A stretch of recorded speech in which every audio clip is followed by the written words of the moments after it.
Contract wife. രചന ആതിര വിഷ്ണു. അവതരണം Shahul Malayil. Editing Shereej Poonoor. നിർമ്മാണം PNR ക്രിയേഷൻസ്. എനിക്കകത്തേക്ക് വരാമോ? വാതിൽ തട്ടിക്കൊണ്ടുള്ള ഗായുവിന്റെ ചോദ്യത്തിൽ ബെഡിൽ മുഖമമർത്തി കിടക്കുകയായിരുന്ന ജൂലി ഒരു ഞെട്ടലോടെ പിടഞ്ഞെഴുന്നേറ്റ് പോയി. അയ്യോ, താൻ പേടിച്ചോ? സോറി.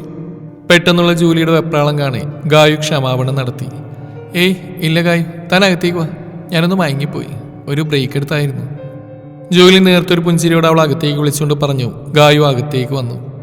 ജൂലി കരഞ്ഞോ? ആകെ വല്ലാണ്ടിരിക്കുന്നു. കരഞ്ഞിച്ചു വന്ന് അവളുടെ മുഖത്തേക്ക് നോക്കിക്കൊണ്ട് ഗായു ഒരു സംശയത്തോടെ ചോദിച്ചു. ഏയ് ഇല്ല, അത് ചിലപ്പോൾ ഉറങ്ങിയോട് തോന്നായിരിക്കും. ഒന്ന് പരിങ്ങിക്കൊണ്ടാണെങ്കിലും ജൂലി ഒരുവിധം മറുപടി കൊടുത്തു. ഗായു അതിനൊന്ന് പുഞ്ചിരിച്ചതേയുള്ളൂ. വിഷ്ണുവിൻ്റെ എങ്ങനെയാ ജൂലിക്ക് പരിചയം? റൂമൊന്നാകെ മിഴികൾ പായിച്ചുകൊണ്ട് സ്വാഭാവികമെന്ന പോലെയായിരുന്നു ഗായുവിൻ്റെ ചോദ്യമെങ്കിലും അതിൽ ഞെട്ടി നിൽക്കുന്നത് ജൂലിയാണ്. വിഷ്ണു എനിക്ക് അതാരാന്ന്? വേണ്ട ജൂലി, താൻ എന്നോട് കള്ളം പറയണ്ട. വിഷ്ണുവിൻ്റെ ഫോണിൽ ഒരിക്കൽ തൻ്റെ ഫോട്ടോ ഞാൻ കണ്ടിരുന്നു.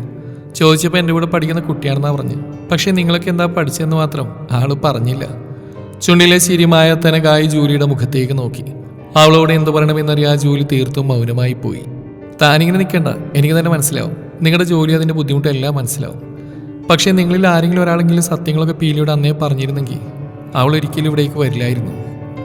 യുദ്ധം ഏട്ടനും ഭർത്താവും തമ്മിലാവുമ്പോൾ അവൾ വല്ലാതെ വിഷമിക്കും. ഇപ്പോൾ DM-ൻ്റെ കുഞ്ഞിൻ്റെ അമ്മ കൂടിയാണ് അവൾ. വിഷ്ണുവേട്ടൻ ഇനി എന്തൊക്കെ പറഞ്ഞാലും ചെയ്താലും അവൾ DM-നെ വിട്ടുതരാൻ പോകുന്നില്ല. ഏട്ടൻ അവളുടെ ജീവിതത്തേക്കാൾ വലുതാണ് ഡ്യൂട്ടിയെങ്കിൽ പിന്നെ എനിക്കൊന്നും പറയാനില്ല. ഇങ്ങനെയൊക്കെ സംഭവിക്കുന്നത് എനിക്കറിയില്ലായിരുന്നു ഗായു. സത്യം, ഞാനിവിടെ വന്ന ദിവസങ്ങൾ കഴിഞ്ഞാൽ വിഷ്ണു ജയിലിലായതും വിഷ്ണുവിൻ്റെ അനിയത്തിയാണ് വൈക എന്നും അറിയുന്നത്. അപ്പോഴേക്കും ഒത്തിരി വൈകിപ്പോയിരുന്നു. പീലി ഒരിക്കലും DM-നെ പ്രണയിക്കുമെന്ന് ഞങ്ങളാരും കരുതിയില്ല. നിങ്ങൾ വിചാരിക്കുന്നതൊക്കെയാണ് ശരിയെന്നുള്ള ധാരണ ആദ്യം മാറ്റണം ജൂലി. നീയെങ്കിലും മാറി ചിന്തിക്കണം. നിങ്ങളുടെ കണ്ണിൽ DM തെറ്റുകാരനാണെന്ന് ഉറപ്പിച്ച ഭാവമാണ്. നിങ്ങൾ കിട്ടിയ ഇൻഫോർമേഷനൊക്കെ സത്യമാണോന്ന് നിങ്ങൾ ആരെങ്കിലും അന്വേഷിച്ചിട്ടുണ്ടോ? അതുപോലെ നിങ്ങൾ ഏറ്റെടുത്ത മിഷൻ അതുള്ളത് തന്നെയാണോ? അല്ലെങ്കിൽ ആരുടെയെങ്കിലും പ്രത്യേക താല്പര്യപ്രകാരം യാതൊന്നും അറിയാതെ വിഡ്ഢിവേഷം കിട്ടുന്നതാണോ നിങ്ങൾ? ഗായു സംശയത്തോടെ ചോദിച്ചതേ ജൂലിയറി ഞെട്ടലോടെ അവളെ നോക്കി നിന്നുപോയി. ഗായത്രി, താനിതെന്തൊക്കെയാ പറയുന്നേ? അങ്ങനെയൊന്നും. വിഷ്ണുവേട്ടൻ ഇവിടെ ജയിലായെന്ന് അറിഞ്ഞിട്ടും അവിടുന്ന് ആരും ഏട്ടനെ രക്ഷിക്കാനുള്ള ശ്രമം നടത്തിയിട്ടില്ല. പീലി ഇവിടെ വന്നില്ലായിരുന്നെങ്കിൽ ഒരിക്കലും ഏട്ടൻ പുറത്തു വരില്ലായിരുന്നു. ഇനി പീലി ഇങ്ങോട്ട് വന്നിട്ടുണ്ടെന്നുള്ള പോലും ഇവിടെ വെച്ച് അവളെ കണ്ടപ്പോഴല്ലേ നിങ്ങളൊക്കെ അറിഞ്ഞത്. സാധാരണ ഇതുപോലൊരു മിഷന്റെ ഭാഗമാവുന്ന ഓഫീസേഴ്സിന്റെ ഫാമിലിയെല്ലാം ലോക്കൽ പോലീസ് എങ്കിലും നിരീക്ഷിക്കും. അതൊന്നും ഉണ്ടായിട്ടില്ലെന്നുകൊണ്ട് ചോദിച്ചതാണ്.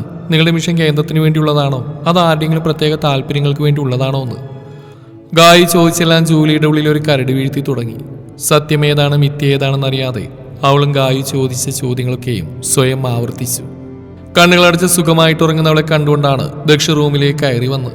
ഈ സമയം പതിവില്ലാത്ത മയക്കമാണ് അവൾക്ക്. അതിനുള്ള കാരണമോർത്തും അവൻ അസ്വസ്ഥതയോടെ മുഖം വെട്ടിച്ചു. മുൻപെങ്ങും അനുഭവിച്ചിട്ടില്ലാത്ത എന്തോന്ന് അവൻ്റെ നെഞ്ചിനെ വരിഞ്ഞു മുറുക്കി പൊള്ളിച്ചുകൊണ്ടിരുന്നു. ഇന്നോളം ഹൃദയമറിയാത്ത പലതും അവനെ ആശങ്കയിലാക്കി. ഒട്ടും പ്രതീക്ഷിക്കാത്ത സമയത്ത് തൻ്റെ ജീവിതത്തിലേക്ക് കടന്നു വന്നവൾ. അവളെ അകറ്റി നിർത്താൻ ശ്രമിച്ചിട്ടും തോറ്റുപോയ തൻ്റെ ഹൃദയം കേവലം ഒരു മോഹത്തിൻ്റെ പുറത്ത് അവൾ തൻ്റെ ഭാര്യയായി. അതിൽ നിന്നും പ്രണയിനിയിലേക്കുള്ള യാത്ര. അവൾ ഇന്നൊരു ഗോളത്തിൽ മാത്രമായി മനസ്സിനെ തളച്ചിട്ട് കഴിഞ്ഞപ്പോൾ ഒട്ടും പ്രതീക്ഷിക്കാതെ മറ്റൊരു അതിഥി കൂടി. അവളുടെ ഉദരത്തിൽ നാം വിട്ടു തുടങ്ങിയ തൻ്റെ ജീവൻ. ആ ചിന്തയിൽ പോലും അവൻ്റെ നെഞ്ചുമൊന്ന് വിറകൊണ്ടു. ദക്ഷപതിയെ പീലിയുടെ അടുത്തേക്ക് ചെന്ന് അവൾക്കരികിലായിരുന്നു. നിറയെ പീലികളുള്ള മിഴികളടച്ച് സുഖമായൊരു മയക്കത്തിലാണ് അവൾ. അവളെ ഉണർത്താതെ അവളറിയാതെ ദക്ഷ അവളുടെ നെറുകയിൽ ചുണ്ടു ചേർത്തു. താങ്ക്സ്. ഹൃദയം എന്തിനെന്ന് പോലും അറിയാതെ മൊഴിഞ്ഞുപോയി. ഒരിക്കൽ കൂടി അവളെ നോക്കി ഇട്ടിരുന്ന ഷർട്ട് അഴിച്ച് ലോണ്ടറി ബാഗിലേക്ക് ഇട്ടുണ്ടാവും ബാത്റൂമിലേക്ക് കയറി. ഷവറിന് കീഴിലായി നിന്നുകൊണ്ട് അവൻ ഭിത്തിയിലേക്ക് ഇരുകൈകളും അമർത്തി വെച്ചു. ശരീരത്തിലൂടെ ഒഴുകുന്ന വെള്ളത്തിനൊന്നും ഉള്ളിലെ താപത്തെ ശമിപ്പിക്കാൻ കഴിയാത്തതുപോലെ അവളെയല്ലാതെ മറ്റൊന്നിനെയും ജീവിതത്തിലേക്ക് ചേർത്ത് വെക്കാൻ അവൻ്റെ മനസ്സും ബുദ്ധിയും ഒരുപോലെ അനുവദിക്കുന്നില്ല. ഇറുകിയടച്ച കണ്ണുകൾ വലിച്ചു തുറന്നുകൊണ്ട് അവൻ മുഷ്ടിയുരുട്ടി ഭിത്തിയിലേക്ക് ആഞ്ഞിടിച്ചു. ഉള്ളിൽ തിളച്ചു മറിയുന്ന സമ്മർദ്ദങ്ങളെ എങ്ങനെയെങ്കിലും അടക്കി വെക്കാൻ വൃഥാ അവൻ ശ്രമിച്ചു. ഏറെ നേരത്തിന് ശേഷം കുളിച്ചിറങ്ങുമ്പോഴേക്കും പീലി ഉറക്കമെഴുന്നേറ്റിട്ടുണ്ട്. റൂമിലെവിടെ അവളെ കാണാതെ വന്നു അവൻ നേരെ ബാൽക്കണിയിലേക്ക് നടന്നു. പ്രതീക്ഷിച്ച പോലെ അവിടെയുള്ള സോഫയിലായിട്ട് ഇരിക്കുന്നുണ്ട് അവൾ. താൻ അടുത്തു വന്നറിഞ്ഞിട്ട് കടലിലേക്ക് മാത്രമാണ് അവളുടെ നോട്ടം. ദക്ഷ അവൾക്കടുത്തേക്ക് ചെന്ന് അരികിലായി സ്ഥാനം പിടിച്ചതും നേർത്തൊരു ചിരിയോടെ അവൻ്റെ കയ്യിൽ ചുറ്റിപ്പിടിച്ചുകൊണ്ട് പീലി അവൻ്റെ തോളിലേക്ക് ചാഞ്ഞു. ദക്ഷ അവളെ കരുതലോടെ ചേർത്തു പിടിച്ചു. എനിക്കെൻ്റെ അച്ഛനെയും അമ്മയും കാണാൻ തോന്നുന്നുണ്ട് മഹിയേട്ട. അവരൊരുപാട് മിസ് ചെയ്യുന്നുണ്ട് എനിക്ക്. ചുണ്ടിലെ ചിരി ഒരു വിതുമ്പലായി മാറാൻ നിമിഷങ്ങൾ മാത്രം മതിയായിരുന്നു. അവനൊന്നും പറഞ്ഞില്ല. എന്തുകൊണ്ട് അവൾക്ക് ഇപ്പം ഇങ്ങനെ ഒരു ചിന്ത എന്നൊരു ചോദ്യം ഉള്ളിൽ ഉയർന്നു വന്നെങ്കിലും ചോദിക്കാൻ നിന്നില്ല. പിന്നെ ഏട്ടനെയും കാണണം. വീണ്ടും സങ്കടം നിറഞ്ഞുള്ള ആ പറച്ചിലിൽ അറിയാതെ അവളെ പൊതിഞ്ഞു പിടിച്ചവൻ്റെ കൈയുടെ ശക്തിയൊന്ന് ഏറിപ്പോയി. അവളുടെ അത്ര ആഗ്രഹങ്ങളൊന്നും ഒട്ടും ഇഷ്ടപ്പെടാത്ത പോലെ. ചിലപ്പോഴൊക്കെ അവളോടുള്ള പ്രണയം സ്വാർത്ഥത മാത്രമാവുന്നത് അവൻ അറിയുന്നുണ്ട്. സ്നേഹിക്കാനും സ്നേഹിക്കപ്പെടാനും അത്രമേൽ തീവ്രമായി ഇപ്പോൾ കൊതിച്ചു പോകുന്ന അവൻ്റെ മനസ്സ് അവളുടെ ഒരു വികാരത്തെയും പങ്കിട്ടു പോകാൻ ആഗ്രഹിക്കുന്നില്ല. ഇപ്പം നമുക്കൊരു കുഞ്ഞ് ജനിക്കാൻ പോവല്ലേ, ഇനിയും ഏട്ടനോടൊന്നും പറയാതിരുന്ന. ഇനിയും തുടരുന്ന അവൻ്റെ മൗനമറിയെ പീലി പതിയെ പറഞ്ഞുകൊണ്ട് ആ മുഖത്തേക്ക് നോക്കി. വിഷ്ണു ഇതൊക്കെ അംഗീകരിച്ചിരുമെന്ന് വൈക കരുതുന്നുണ്ടോ? Do you think so? Daksha അവളെ ചോദ്യത്തോടെ നോക്കി. പിന്നെ ഏട്ടൻ അംഗീകരിക്കും. മയ്യേട്ടൻ നമ്മുടെ പ്രണയത്തെ അംഗീകരിച്ചില്ലേ? ഈ അനിമൽ ഇത്ര പെട്ടെന്ന് സമ്മതിച്ചെങ്കിൽ ഉറപ്പായിട്ട് എൻ്റെ ഏട്ടനും അംഗീകരിക്കും. പാവൻ്റെ ഏട്ടൻ, എനിക്ക് വേണ്ടി ജീവിക്കുന്ന ഒരു പാവം. അത്രയും സ്നേഹത്തോടെ പറയുന്നവളെ അവൻ ഗൗരവത്തോടെ ഒന്ന് നോക്കി. പീലിമെല്ലെ എഴുന്നേറ്റ് അവന് മുമ്പിലായി ചെന്ന് നിന്നുകൊണ്ട് അവൻ്റെ മുഖം കൈക്കുള്ളിലെടുത്തു. പെട്ടെന്നുള്ള അവളുടെ ആ പ്രവൃത്തിയിൽ ഗൗരവത്തിനിടയിൽ പോലും അവനിൽ കൗതുകം നിറഞ്ഞു. ഇങ്ങനെ നോക്കേണ്ട, എൻ്റെ കുഞ്ഞിൻ്റെ അച്ഛനെ വിട്ട് ഞാൻ എങ്ങും പോവില്ല. ഏട്ടൻ വന്ന് വിളിച്ചാലും മയ്യേട്ടില്ലാതെ ഞാൻ എങ്ങും പോവില്ല. അതിൻ്റെ ഏട്ടന് ഇഷ്ടമില്ലാത്തതുകൊണ്ടല്ല കേട്ടോ, മറിച്ച് എൻ്റെ ശ്വാസം പോലും ഈ ആളായതുകൊണ്ടാ. പതിയെ പറയുന്നതിനൊപ്പം അവൾ അവൻ്റെ നെറുകയിൽ മെല്ലെ ചുണ്ട് ചേർത്തു. പ്രണയത്തിനുമപ്പുറം വാത്സല്യം കലർത്തിക്കൊണ്ടുള്ള ചുംബനം. ഞാനും നമ്മുടെ കുഞ്ഞും എന്നും മയ്യേട്ടൻ്റെ ഒപ്പം ഉണ്ടാവും. അതിൽ കൂടുതൽ ഭംഗിയായിട്ട് അവൾക്ക് അവനെ പറഞ്ഞ് മനസ്സിലാക്കാൻ അറിയില്ല. കുഞ്ഞിനെ മാത്രമല്ല, കുഞ്ഞിൻ്റെ അച്ഛനെ അവൾ ഒത്തിരി കരുതലോടെ ചേർത്ത് പിടിക്കേണ്ടി വരും. ദുഷ്ടനായ അനിമലിനപ്പുറം മുരടിച്ചു പോയൊരു കുഞ്ഞിൻ്റെ മനസ്സുകൂടി അവനിലുണ്ട്. അമ്മയുടെ, ഒരു കുടുംബത്തിൻ്റെ എല്ലാ സ്നേഹവും കരുതലുമെല്ലാം ആഗ്രഹിച്ചിരുന്ന ഒരു മനസ്സ്. അതിന് തിളങ്ങുന്ന ഒരു പളുങ്ക് പാത്രം പോലെ സൂക്ഷിച്ച് അവൾ കൈകാര്യം ചെയ്യേണ്ടിയിരിക്കുന്നു.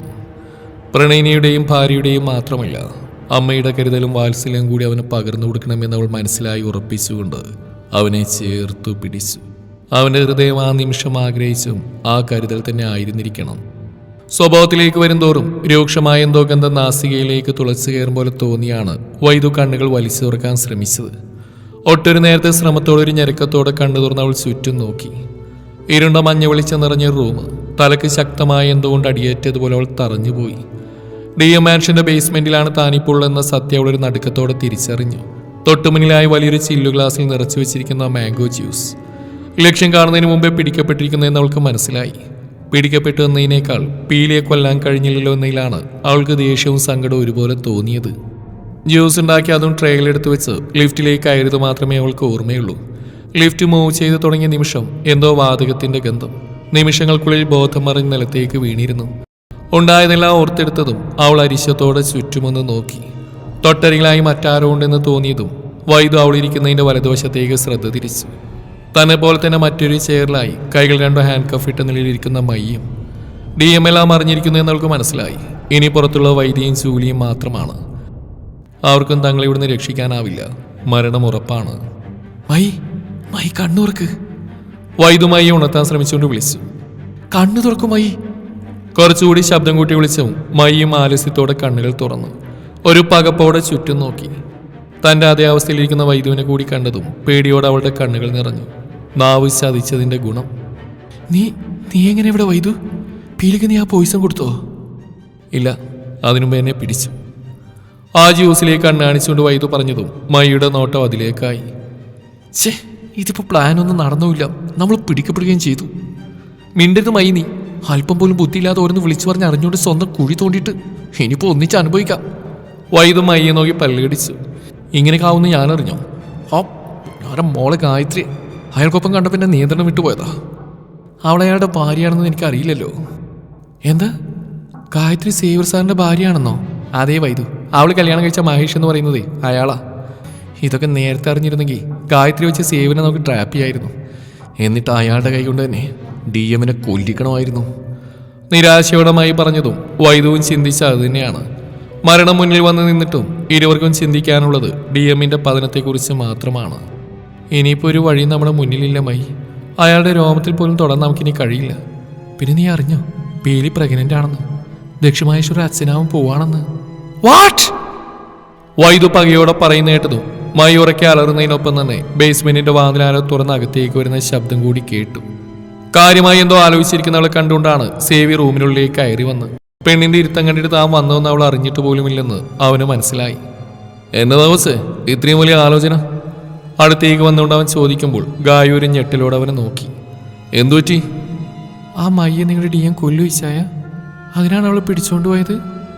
അല്പം ഭീതിയും വിറയിലും ഉണ്ടായിരുന്നു ഗായുവിന്റെ ആ ചോദ്യത്തിൽ. സേവി അതിന് മറുപടി അറിയാതെ അവളെ കണ്ണിമച്ചിമാ നോക്കി നിന്നു. ആ നോട്ടത്തിലും ഭാവത്തിലുമെല്ലാം അവളൊന്ന് പതറിപ്പോയി. വിഷ്ണുമായി ഇവരെ സ്നേഹിക്കുന്നുണ്ടെന്ന് കരുതിയിട്ടാണോ അവൾക്കൊന്നും സംഭവിക്കരുതെന്ന് നീ ആഗ്രഹിക്കുന്നത്? തുറന്നടിച്ചുള്ള അവന്റെ ആ ചോദ്യത്തിൽ ഗായു മുഖം കുനിച്ചു. സേവിയർ നിശ്വാസത്തോടെ അവളുടെ മുഖം പിടിച്ചുയർത്തി തനിക്ക് നേരെയാക്കി. വേറെ ഒന്നല്ല ഇച്ചായ, കീച്ചുവേട്ടൻ പ്രണയിക്കുന്ന പെണ്ണാണ് മയ്യെങ്കിൽ DM അവൾ കൊന്ന കീച്ചുവേട്ടൻ തിരിച്ചു വരുമ്പോൾ എന്താ സംഭവിക്കാന്നറിയൂ? അതിന്റെ പേരിലും കരയേണ്ടി വരുന്ന പീലിയായിരിക്കും. സ്വന്തം അനിയത്തിയെ അവളുടെ വയറ്റിൽ വളരുന്ന കുഞ്ഞിനെയും കൊല്ലാൻ തീരുമാനിച്ചിറങ്ങിയ ഒരു പെണ്ണിനെ, അനിയത്തിയെ മകളെ പോലെ സ്നേഹിക്കുന്ന ഒരു ഏട്ടനെ എന്ത് ചെയ്യും ഗായു? അവളുടെ ചോദ്യത്തിന് മറുപടിയായി സേവ് മറ്റൊരു ചോദ്യം ചോദിച്ചും ഗായു ഞെട്ടിലൂടെ അവനെ നോക്കി. അതൊന്നും ഗായുവിന് അറിയില്ല. മയിൽ നിന്ന് അതുപോലൊരു പ്രവൃത്തി അവളൊട്ടും പ്രതീക്ഷിച്ചിരുന്നില്ല. വിഷ്ണുവിനെ അവൾ ഒരുപാട് പ്രണയിക്കുന്നുണ്ടെങ്കിൽ ഉറപ്പായിട്ട് അവൻ്റെ ജീവനായ അനിയത്തിയെ അവൾ സംരക്ഷിച്ചേനെ. കേരളത്തിൽ തന്നെ ആയിരുന്നില്ല അവളും. എന്തുകൊണ്ടെന്ന് അതിനൊന്നും ശ്രമിച്ചില്ല.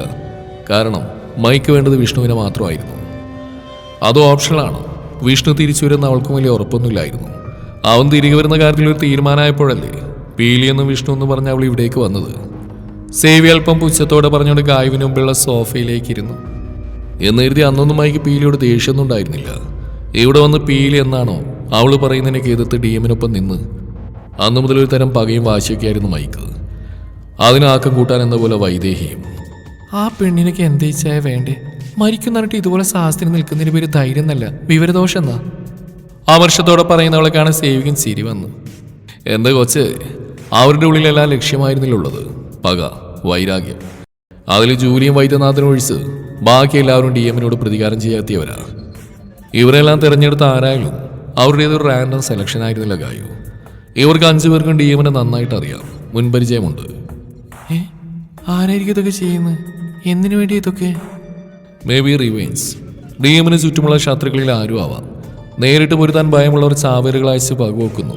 ഇനി അതുമല്ലെങ്കിൽ DM ജീവിച്ചിരിക്കുന്നതിൽ ഭയക്കുന്ന ആരെങ്കിലും. എനിക്കെന്തോ പേടിയാവുന്ന ഇച്ഛായ. ഇത്രയും കാലം ഒരു സാധാരണ ജീവിതമായതുകൊണ്ടാവും ഇപ്പം ഇതുപോലെയൊക്കെ കാണുമ്പോൾ വല്ലാത്തൊരു ഭയം പോലെ. പീലി അവൾക്ക് എന്തെങ്കിലും അങ്ങനെ ഒരു ചിന്തയെങ്കിലും ആർക്കെങ്കിലും ഉണ്ടായ അവരുടെ DM വെറുതെ വിടുന്ന എനിക്ക് തോന്നുന്നുണ്ടോ? അദ്ദേഹത്തെ മറികടന്ന് പീലിയുടെ നിഴലിനെ പോലും ഒന്നും ചെയ്യാൻ ആർക്കും കഴിയില്ല. പിന്നെ DMന്റെ യുവാക്കാര്യത്തെക്കുറിച്ച് ഇന്നും ആർക്കും വലിയ അറിവില്ല.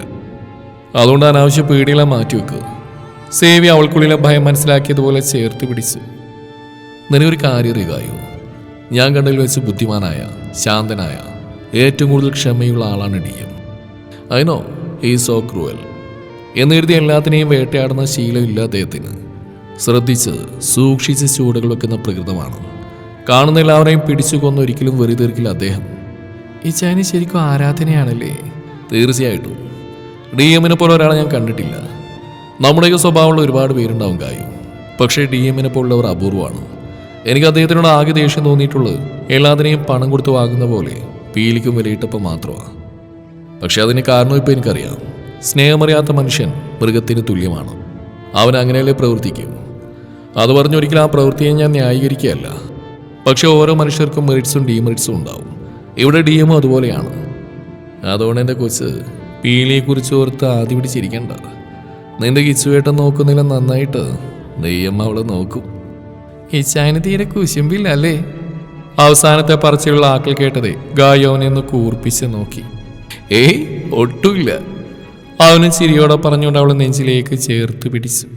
ഗായു ആശ്വാസത്തോടെ അവന്റെ നെഞ്ചിൽ പതുങ്ങുമ്പോൾ അഴിക്കുന്തോറും മുറുകി വരുന്ന കുരുക്കുകൾ ആലോചിച്ചുകൊണ്ട് അവന്റെ ഹൃദയം ദ്രുതഗതിയിൽ മിടിക്കുന്നുണ്ടായിരുന്നു.